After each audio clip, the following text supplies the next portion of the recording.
చేయను. ప్రేక్షకులందరికీ శుభాకాంక్షలు. మనం ఏప్రిల్ నెల మాస ఫలితాలు చెప్పుకుంటాము. ఇప్పుడు శుక్లాం భరధరం విష్ణుం శశివర్ణం చతుర్భుజం ప్రసన్నవదనం ధ్యాయేత్ సర్వవిఘ్నోపశాంతయే అగజా ఆనన పద్మార్కం గజానన మహర్నిశం అనేకదంతం భక్తానాం ఏకదంతముపాస్మహే ఏకదంతముపాస్మహే. ఓం శ్రీ మాత్రే నమః. ఓం శ్రీ గురుభ్యో నమః. మనం ఏప్రిల్ నెల మాస ఫలితాలు చెప్పుకుంటున్నాము.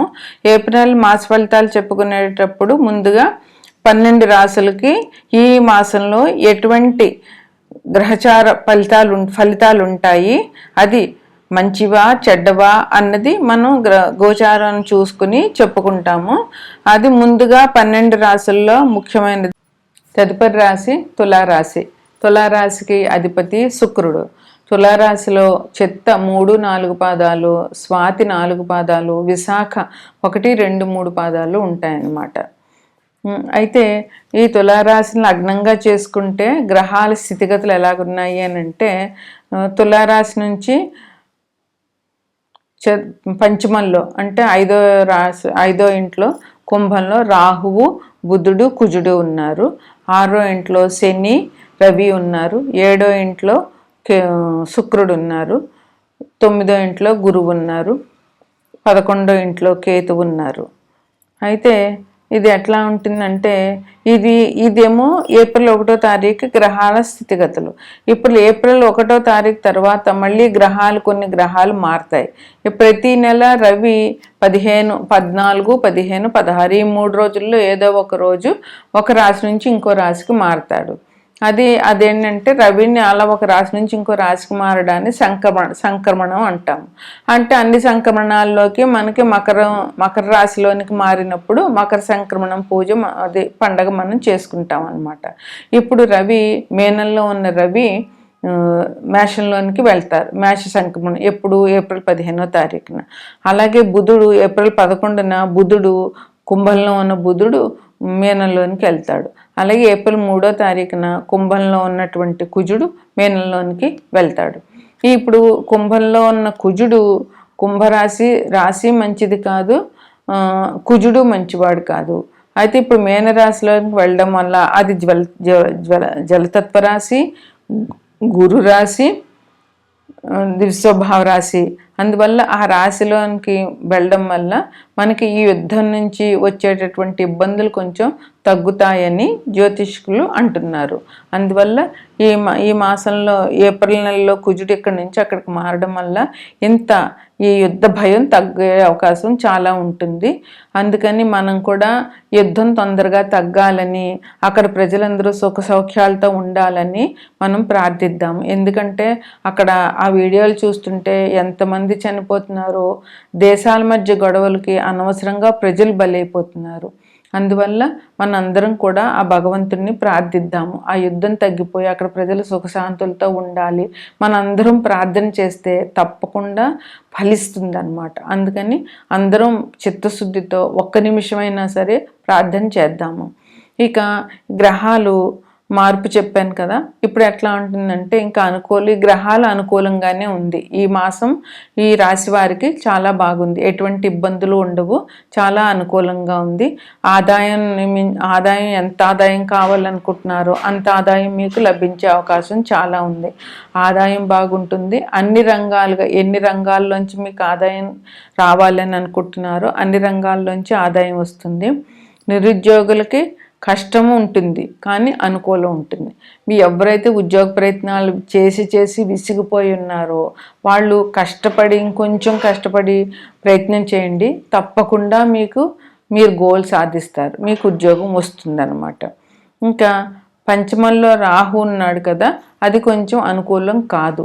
దానివల్ల అంటే మీకు విపరీతమైన ఆలోచనలు ఇస్తాడు ఆయన. అది మంచి ఆలోచనలు, గ్రహం బాగుంటే మంచి ఆలోచనలు వస్తాయి, కానీ గ్రహం బాగోలేకపోతే చెడు ఆలోచనలు అనమాట. దేనికైనా మన మనసే కారణం. మనం మంచి చేసినా చెడు చేసినా మన మనసే కారణం.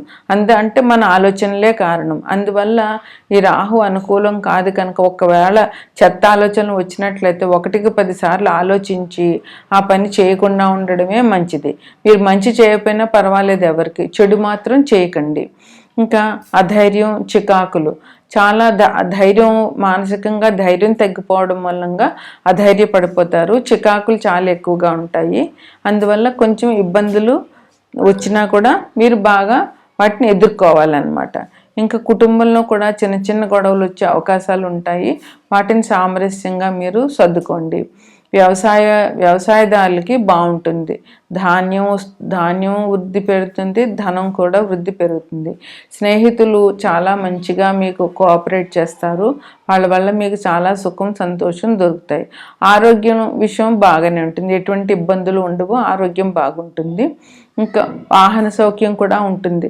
మీరు ఎక్కడికైనా వెళ్ళాలంటే ఒకవేళ వాహనం కొనుక్కోవాలన్నా కొనుక్కుంటారు. అలాగే వాహనంలో ఎక్కడికి వెళ్ళినా కూడా వాహనంలో వెళ్ళడం అలాంటివి జరుగుతాయి అన్నమాట. గృహంలో శుభకార్యాలు చేస్తారు. మీ ఇంట్లో మీరు పెళ్ళిళ్ళు ఏదో ఒక శుభకార్యం జరుగుతుంది. ఇప్పుడు ఉత్తరాయణం పుణ్యకాలం కనుక గృహ నిర్మాణానికి కూడా శంకుస్థాపనలు చాలా ఈ 6 నెలల్లోనే చెయ్యాలి. తర్వాత 6 నెలలు పనికిరాదు కనుక ఈ ఉత్తరాయణ పుణ్యకాలంలో శంకుస్థాపన చేయడము, తీర్థయాత్రలు చేయడము, నోములు, వ్రతాలు, పూజ చేసుకోవడాలు చాలా మంచిగా ఉంటుంది. ఇంకా విందులు వినోదాలతో మీరు టైం స్పెండ్ చేస్తారు. అందువల్ల చాలా ఆనందంగా ఉంటారనమాట. పిల్లలు కూడా మీ మాట వినడము, పిల్లలతో మీకు ఎటువంటి ఇబ్బందులు రాకపోవడము ఉంటుంది. అది చాలా మనసుకి చాలా మంచిది. పిల్లలతో గొడవలు ఏమైనా ఉన్నా, వాళ్ళ మాట వినకపోయినా అది నిరంతరం తల్లిదండ్రులకి ఒక బాధలాగా భరించలేనటువంటి బాధ అది.